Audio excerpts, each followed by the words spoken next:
Hi, my name is Abby from West Coast Sweat. I'm here to talk to you guys today about our Pilates posture of the month, which is pull the rope. Right, so when this is done correctly, it's a very effective exercise that we do in our Inferno hot Pilates class. I'll go through it with you guys first. Lay back onto your mats. Right, you want to keep your lower back on the mat as you pull the belly in tight and reach your legs straight up to the ceiling.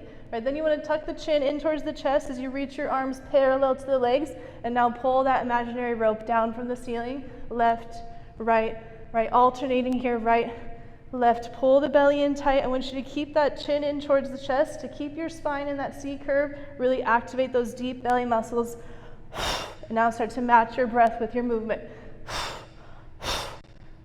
Exhale as you pull, reach past those toes, and really get a nice deep burn as you pull that rope down from the ceiling.